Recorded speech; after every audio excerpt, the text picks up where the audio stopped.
সংখ্যানুপাতিক নির্বাচন এখন বাংলাদেশের হট টপিক। এইটা বিএনপি ছাড়া সব দলই চায়, বিএনপি চায় না। এটা খুব বেকুবের মতো প্রশ্ন করি, হ্যাঁ, কিছু মনে করেন না। বিএনপি কেন চায় না আর অন্যরা কেন চায় এটা বলতে পারবেন? আমি শিওর ম্যাক্সিমাম মানুষ এটা বলতে পারবে না, এমনকি দলের কর্মীরাও বলতে পারবে না। আমার এটা বোঝার জন্য মেলা পড়াশোনা করা লাগছে। যাই হোক, বিএনপি জামাত দুই দলকেই বলতেছি, এটা হইতেছে সেই কারিশমা কাপুর কি হেরিটেজের আপনি নায়িকার ছবি দিলেন কেন? আমি কি নায়িকার নাম বলছি নাকি? হ্যাঁ, ও আচ্ছা, সারাক্ষণ ইন্ডিয়ান নায়িকা মাথায় ঘুরে তো, তাই মাঝে মধ্যে মুখ থেকে ফসাদ করে বের হয়ে যায়। আমি এত করে কইলাম প্রফেসর ইউনূসকে যে এটা ইন্ডিয়ান নায়িকা বিষয়ক মন্ত্রণালয় ব্যানে হামাক তার উপদেষ্টা বানান, উনি আমার কথা রাখলেন না, উনি রাখলেন ভুট্টো সাহেবের কথা। যাই হোক, আলাপে আসি। এটা হইতেছে বয়ান তৈরির, ন্যারেটিভ তৈরির সেই কারিশমা। দুঃখজনক ভাবে এটাই আপনারা ফেল, লাড্ডা গোড্ডা। পাবলিকে হয় আপনার কথা শুনে না বা বুঝাবার পারেন না। এই আলাপটা উঠেছিল গত বছর অগাস্টের শেষ দিকে, হাসিনা পলানোর পরপর। সেই সময় আমি একটা ভিডিও বানিয়েছিলাম, এই যে এটা আপনারা জানেন, আমি তীব্রভাবে জামাতের সমালোচনা করেছিলাম। আমাকে জামাতের আমিন ফোন দিচ্ছেন, ফোন দিয়ে কইলেন দুঃখ করিয়া যে দাদা আপনি আমাদের ইন্ডিয়ার দালাল বানাই দিলেন। আমি বলছিলাম যে শহীদ ভাই, আপনারা মাঝে মাঝে এমন ভুল করেন যে মনে হয় আপনারা স্লিপ ওয়াকিং করিচ্ছেন। স্লিপ ওয়াকিং মানে বুঝেন তো, যে ঘুমের মধ্যে হাঁটে, সেগুলো চেতন নাই, অচেতন অবস্থায় হাঁটিচ্ছে, তো সেভাবে হাঁটে। তা আপনারা ঘুমের মধ্যে হাঁটিচ্ছেন, আপনাদের আঘাত না করলে তো ঘুম ভাঙবি না, তাই না? যাই হোক, আজকে আমরা দেখব আসলে এই পদ্ধতি বাংলাদেশের জন্য ভালো হবে কি, রাজনৈতিক দলগুলো কি বুঝে চাইতেছে আর কি বুঝে বিরোধিতা করছে। আসেন সেটা আমরা একসাথে বুঝে দেখি। আমার আগে ভিডিও থেকে দেখে আসি। আসেন, এই সংখ্যানুপাতিক নির্বাচন বিষয়টাকে আমি কইছিলাম, হ্যাঁ, জামাত 10 দফা প্রস্তাব দিচ্ছে, ভালো কথা, কিন্তু এটার মধ্যে একটা খুব ইন্টারেস্টিং দফা আছে, তা হইতেছে সংখ্যানুপাতিক নির্বাচন। এটার মানে কি জানেন? মানে হইতেছে ধরেন আপনার আসনে মোট ভোট 10 লাখ, মানে মোট ভোটার আর কি। তো ইলেকশন হইলো বিএনপি পেলো 5 লাখ, জামাত পেলো 3 লাখ। এখন আবার জামাত বলবে আমাদের কম ভোট দিলেন কেন? যাই হোক, এটা হিসাবের জন্য আর কি। আওয়ামী লীগ পেলো ধরেন 1 খান ভোট, তাও চূড়ান্ত গণনা ক্যান্সেল হয়ে গেল, হ্যাঁ, তো জিতবে তো বিএনপি, তাই না? তো এখন যে জামাত যে 3 লাখ ভোট পেলো, এটা তো পুরাই লস জামাতের জন্য। সে বলতেছে না, 300 আসনে যত ভোট পড়বে সেই ভোট, মোট ভোটের যত শতাংশ, 300 আসনের তত শতাংশ সিট তারে দিতে হবে। তার মানে কোন সিটে আলাদাভাবে যারা জিততেছে না, তারা যদি সব মিলায় 1% ভোটও পায়, তাইলে তারা 3টে সিট পাবে, বুঝছাও? যদি 0.5% পায়, তাইলেও একটা সিট অন্তত পাবে। ছোট দলের জন্য খারাপ না, সিট বাড়ে এতে। ইউরোপের অনেক দেশে সিস্টেম আছে। তাই ন্যাশনাল পলিটিক্সে ছোট দলের একটা ভয়েস আছে, তাহলে তো ভালোই, তাই না? পশ্চিমে তো অনেক কিছুই আছে রাজনীতিতে, তাই না? আমরা জানি পশ্চিমে সেকুলারিজম আনিছি আমরা, আছে তো, আনিনিকা। পশ্চিমে এলজিবিটি কিউ রাইটস এর ইস্যু আছে, আমাদের দেশের লোকেরা মেনে নিবে। পশ্চিমে মদ খাওয়া, জুয়া, ক্যাসিনো মেনে নিবে, আমাদের দেশে মেনে নিবে না। তার মানে পশ্চিমে আছে, এটা কোনো সাফাই হইতে পারে না। হ্যাঁ, ছোট দলের জন্য এটা ভালো। তা জামাত কি ছোট দল নাকি? মনে করিছে যে চিরজীবন সে ছোট দল থাকবে। ওই যে আছে না সেকেন্ড ডিভিশনে খেলা, ওই চিরজীবন সেকেন্ড ডিভিশনে খেলবি জামাত। আজ আমরা দেখবো যে এই ইস্যুটা আমাদের গ্রহণ করা উচিত কিনা, করলে কেন উচিত, না করলে কেন উচিত না। তো শুনলেন তো, এখানে আর একটা বিষয় যুক্ত করা দরকার, তাইতেছে এই সংখ্যানুপাতিক নির্বাচন আপনি ক্যান্ডিডেটকে ভোট দেন না, আপনি মার্কাক ভোট দেন, মার্কাত ছাপ্পা দেন। ক্যান্ডিডেট যায় কইতো আমাক ভোট দিলে আমি আপনার ব্রিজ ভেঙে দেবো, টুকু আমি আমাক ভোট দিলে আমি আপনার ব্রিজ বেনে দেবো, এটা কবে না, কবে আমার দল ক্ষমতাতে আসলে ব্রিজ ভেঙে দিবি, টুকু ব্রিজ বেনে দিবি, বুঝাও? তো এখন এই পদ্ধতি কেন দলগুলা চায় আমি কোনো অনুমান করব না, আমি ওনাদের দলীয় ডকুমেন্ট থেকে দেখাই দিব। আমি সব দলেরটা দেখাইতেছি না, আমি জামাতেরটা দেখাই, কারণ জামাতি এই সংখ্যানুপাতিক নির্বাচন চাওয়া সবচেয়ে বড় দল। তারা কি বলে এই দাবির পক্ষে আর্গুমেন্ট হিসেবে? আসেন সেটা একটু বুঝে দেখি। জামাতের সাবেক আমির গোলাম আজম সাহেব এই বইটা লেখেন 2005 সালে, সংখ্যানুপাতিক নির্বাচন নিয়ে। এখানে জামাতের সব আর্গুমেন্ট লেখা আছে। এছাড়াও আরো কিছু ইন্টারেস্টিং কথা আছে, পড়তে পড়তে পাইলাম, সেগুলো নোক্তা দিয়ে রাখবো, আর সম্ভব হলে আলাপ করব। ওনারা পটভূমিতে 3 নম্বর প্যারাত লিখেছেন, এডিটর সাহেব দেখান, সিপি ভিউ চাইছে, এটা ওনারা আনন্দে পারলে নৃত্য করেন। সিপি ভিউ চাইছে, কথা কইছে আনন্দের আর সীমা নাই।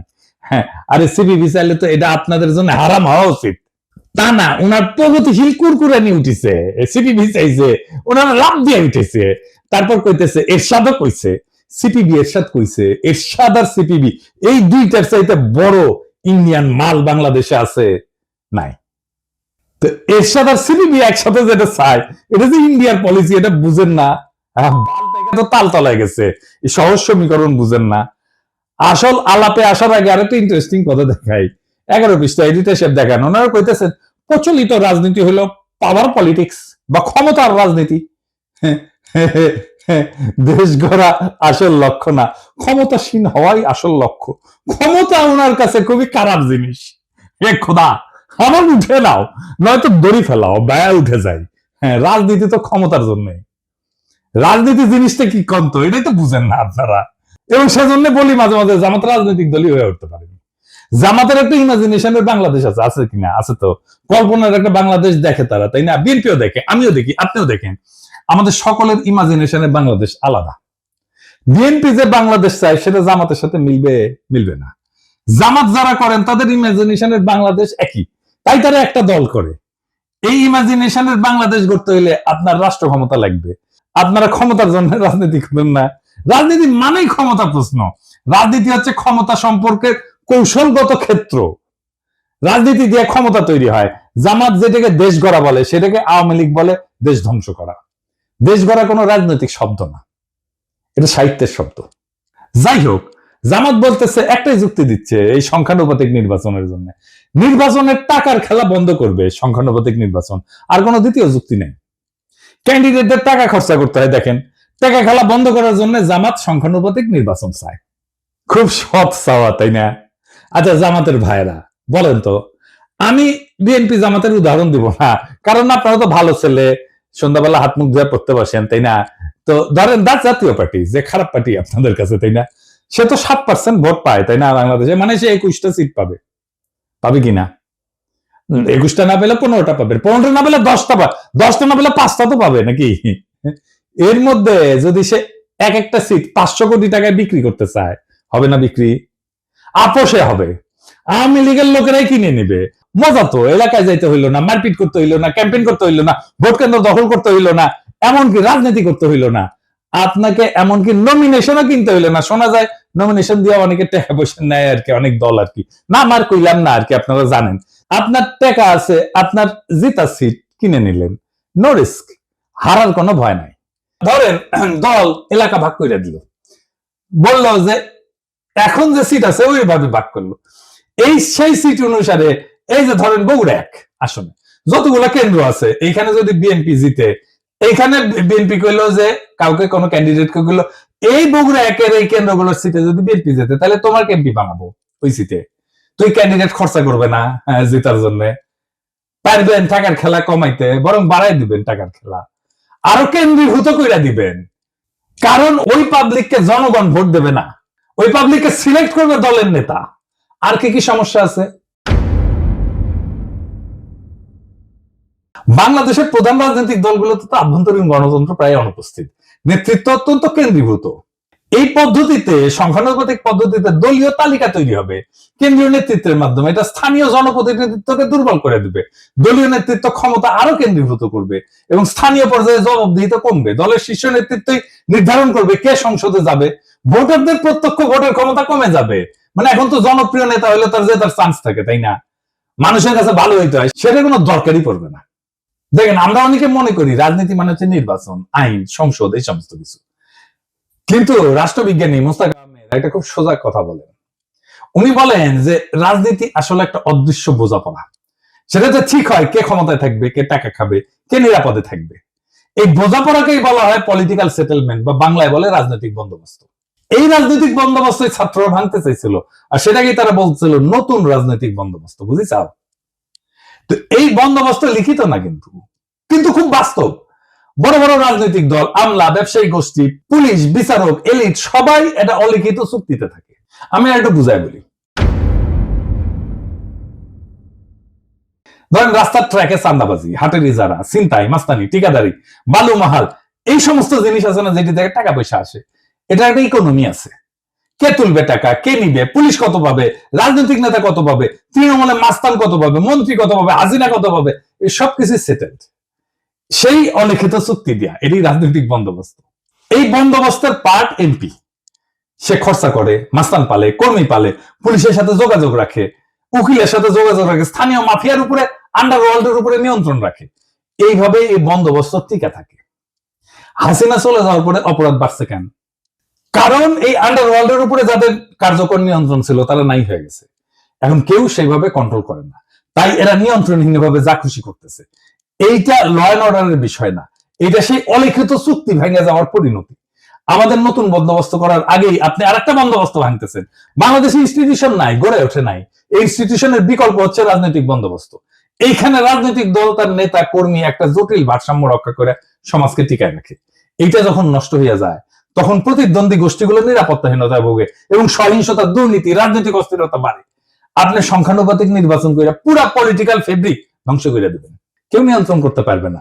জেলা শহরগুলোর আন্ডারওয়ার্ল্ড, ঢাকা শহরের আন্ডারওয়ার্ল্ড আপনি নিয়ন্ত্রণ করতে পারবেন না। তার ব্যবসা বাণিজ্য, ভাগ বাটোয়ারা, এই জায়গাটা কে নিবে? তখন আপনি তো সব উলট পালট করে দিচ্ছেন। এলোমেলো করে বেমাল লুটে পুটে খাই, একটা কথা আছে না, আপনি এলোমেলো করে দিচ্ছেন রাজনৈতিক বন্দোবস্তকে। তো ওই জায়গা তো ফাঁকা থাকবে না। তো ওই জায়গাটা কে নিবে? পুলিশ নিবে, যেটা অর্গানাইজড। এখন পুলিশ নিবে, প্রশাসন নিবে, আর একটা হাসিনার শাসন তৈরি হবে। পুরা সমাজ, রাষ্ট্র, রাজনৈতিক দলের নিয়ন্ত্রণের বাইরে চলে যাবে। যে দেশে ইনস্টিটিউশন গড়ে ওঠে নাই সেই দেশের রাজনৈতিক বন্দোবস্তই হলো সমাজকে টিকায় রাখার বিকল্প ব্যবস্থা। আর আপনি সেই ব্যবস্থা থেকে ভেঙ্গা সংখ্যানুপাতিক নির্বাচন নামের গুগলি মারলে রাষ্ট্র গড়ায় পড়বে গ্যাংয়ের হাতে, পুলিশের হাতে, প্রশাসনের হাতে, স্থানীয় মাফিয়ার হাতে। আফগানিস্তানে হয়েছিল না? তালেবান আসার আগে এক এক এলাকায় এক এক ওয়ারলর্ড শাসন করতো, এই একই জিনিস হবে বাংলাদেশে। আপনি এই কাজটা করতে যাইতেছেন। পুলিশ আর প্রশাসন শক্তিশালী হয়ে উঠবে, দারুণ। এই সংখ্যানুপাতিক নির্বাচন আঞ্চলিকতা বাড়ায় দেবে। আমি অন্য দেশের উদাহরণ দেব না, বেলজিয়ামের উদাহরণ দেব। এই বেলজিয়াম একটা দেশ হিসাবে থাকে কিনা দেখেন। কি হয়েছে বেলজিয়ামে? আসেন আলাপ করতেছি। বেলজিয়াম তো একটাই দেশ, তাই না? কিন্তু এর ভেতরে আছে দুইটা বড় জাতিগত ভাষাগত গোষ্ঠী। একটা হচ্ছে ফ্লেমিশ, ওলদান্স ভাষায় কথা বলে, থাকে দেশের উত্তর অংশে, তার নাম হচ্ছে ফ্লান্ডার্স। আর দুই নম্বর হচ্ছে ওয়ালুন, ফরাসি ভাষায় কথা বলে, থাকে দেশের দক্ষিণ অংশে, নাম হচ্ছে ওয়ালোনিয়া। এরা কিন্তু আলাদা ভাষায় কথা বলে, আলাদা স্কুলে পড়ে, আলাদা গণমাধ্যম আছে তাদের জন্য, এমনকি আলাদা রাজনীতি করে, দল আলাদা এই দুই গ্রুপের। এবং এই বেলজিয়ামে সংখ্যানুপাতিক ভোট আছে। এই পিআর সিস্টেমে ভোট যতই ছোট হোক, আলাদা পরিচয়ের দল সংসদে ঢুকে পড়ে। এর ফলে বেলজিয়ামে গড়ে উঠছে শুধু ফ্লেমিশ স্বার্থ নিয়ে কাজ করে এমন দল, যেমন এনভিএ। শুধু ওয়ালুন শব্দ নিয়ে কাজ করে এমন দল, যেমন পিএস, পার্টি সোশ্যালিস্ট।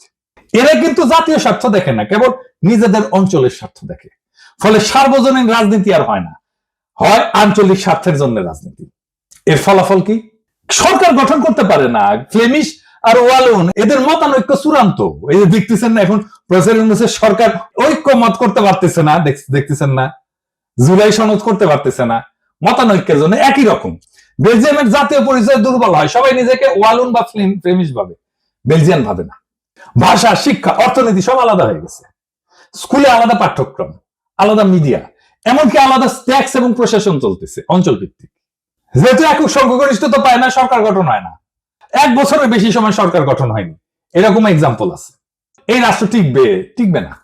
এবার আরো মারাত্মক উদাহরণ দিই ইসরায়েলের। ইসরায়েল যে আগ্রাসী রাষ্ট্র হয়ে উঠছে, এটা সংখ্যানুপাতিক নির্বাচনের জন্য। কিভাবে?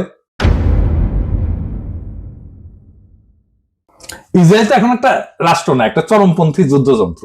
আর এই রূপান্তরের বীজ পোতা আছে তাদের এই সংখ্যানুপাতিক নির্বাচনের ব্যবস্থায়। তো এইখানে প্রায় 3% মতো ভোট পেলে সংসদে ঢুকে যায় যে কেউ।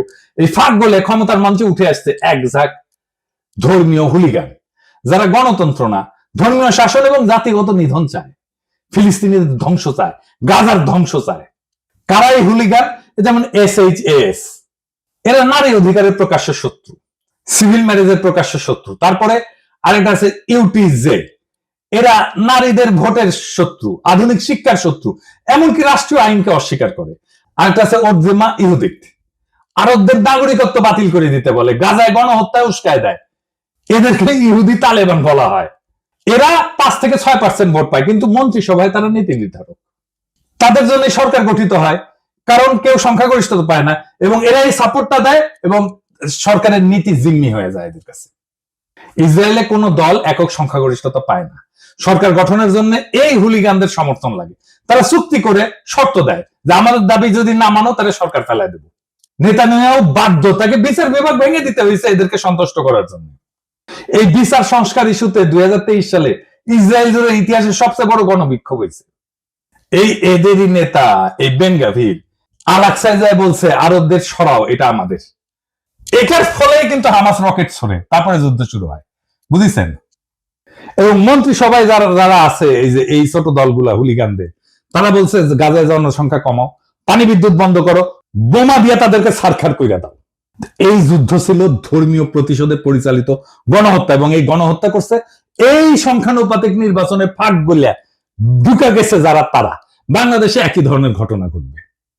এমনকি ইরান যুদ্ধে রাজনীতিকে বানানো হয়েছে ধর্মীয় জিহাদ। এই ওরজেমা ইহুদির এরা বারবার বলছে ইরানকে সরাসরি আক্রমণ করো। এই যুদ্ধকে তারা বলছে জুইস ডেস্টিনি। কূটনীতি, আন্তর্জাতিক আইন, আঞ্চলিক স্থিতিশীলতা সব ফালতু, শুধু যুদ্ধ, আগুন আর দখল চাই এদের জন্য। এবং এই প্রপোর্শনাল রিপ্রেজেন্টেশন সংখ্যানুপাতিক নির্বাচনের জন্য ইসরায়েল এখন একটা চরমপন্থীদের রাষ্ট্র হয়ে গেছে, যেখানে 5% উন্মাদ একটা দেশের 95% ভবিষ্যৎ নিয়ন্ত্রণ করে। ইসরায়েল আজকে প্রমাণ যে সংখ্যাগত সমতা মানে রাজনৈতিক সুস্থতা না, প্রপোর্শনাল রিপ্রেজেন্টেশন মানে ক্ষমতা বিকেন্দ্রীকরণ না, জনগণের ক্ষমতায়ন না, অনেক সময় চরমপন্থার কেন্দ্রীভবন হয়। আপনারা রাজনীতিতে আপনার কল্পনার ইমাজিনেশনের বাংলাদেশ করবেন, কিন্তু সেই ইমাজিনেশনের ভেতরে এই বাস্তব দেশের জনগণ, এই মানুষের মুখ, তাদের যন্ত্রণার বাস্তবতা তো অনুপস্থিত। রাষ্ট্রটা কি ল্যাবরেটরির এক্সপেরিমেন্ট রে ভাই, যে একটা জিনিস ট্রাই করব, আবার দেখব, ভুল হবে, আবার দেখব? তা তো না। ইসরায়েলের মতো রাষ্ট্র চরমপন্থার হাতে কুক্ষিগত হয়ে গেছে এই সিস্টেমের কারণে। বেলজিয়ামের মতো রাষ্ট্র বিভক্ত হয়ে যাইতেছে ভাষার দাঙ্গায়। বাংলাদেশকে নিয়ে কি সেই পথে হাঁটতে চান? আমরা কি দেখতে যাচ্ছি? এমন একটা দেশ যেখানে ভোটার থাকবে কিন্তু কোনো প্রতিনিধিত্ব থাকবে না, যেখানে রাজনীতি থাকবে কিন্তু রাষ্ট্র থাকবে না, যেখানে রাষ্ট্রের নিয়ন্ত্রণ থাকবে স্থানীয় গ্যাং, পুলিশ আর প্রশাসনের হাতে। শক্তিশালী ইনস্টিটিউশন না গড়ে ওঠায় যে রাষ্ট্রের প্রত্যেকটা জেলা এখনো একটা রাজনৈতিক বন্দোবস্তের মধ্যে টিকে আছে, এই প্রপোর্শনাল রিপ্রেজেন্টেশন সংখ্যানুপাতিক নির্বাচন আইসা সেই সামাজিক ভারসাম্য ধ্বংস করে দেবে, রাজনৈতিক ভারসাম্য ধ্বংস করে দেবে। নতুন কিছু গড়ার আগে পুরোনোটাকে ভেঙে ফেলতে চাইলে দায়িত্ব তো আপনার রে ভাই। কিন্তু যদি আপনি না জানেন কি ভাঙতেছেন, তাহলে আপনি তো স্থপতি না, আপনি তো ধ্বংসের কারিগর। বাংলাদেশ আজ এক ক্রসরোডে দাঁড়ায় আছে। কিছু দলের ভুল সিদ্ধান্ত, কিছু বুদ্ধিজীবীর নির্বোধ গুগলি আর কিছু বিদেশি থিঙ্ক ট্যাঙ্কের ঠাইসা দেওয়া এক্সপেরিমেন্ট, এসব মিলা আজ রাষ্ট্র এক ভয়ঙ্কর জুয়া খেলায় ঢুকে পড়ছে। একটা দেশ যেটা গণতন্ত্র ছিল ভঙ্গুর, আইনের শাসন ছিল কাগুজে, সেই দেশে আপনি যদি রাজনৈতিক বন্দোবস্ত না রেখা এই সংখ্যানুপাতিক নির্বাচনের সিস্টেম চাপায় দেন, তাহলে ওরা গড়ে উঠবে তা গণতন্ত্র না, তা হবে পলিটিক্যাল মাফিয়ার এনক্লেভ। আর মানুষ শুধু ব্যালটের সেরা কাগজ হয়ে থাকবে। আমরা কি একটা রক্তাক্ত বিপ্লবের পরে এমন একটা পরিণতি চাইছিলাম? বিচারের ভার আজকে আপনাদের উপরে দিলাম। এই দেশ ধ্বংস কইরেন না, এই দেশ ধ্বংস হয়ে যাবে যদি আপনাদের বিবেচনাবোধ অন্ধকার হয়ে যায়, আপনাদের জাজমেন্ট যদি ক্লাউডেড হয়ে যায়। সেই রাস্তায় আমরা হাঁটতে চাই না, আমরা বিপ্লবের রাস্তাতে হাঁটতে চাই। বিপ্লবকে পরিপূর্ণভাবে বিজয়ী কইরা বাংলাদেশকে একটা নতুন রাষ্ট্র করতে চাই। ইনকিলাব জিন্দাবাদ।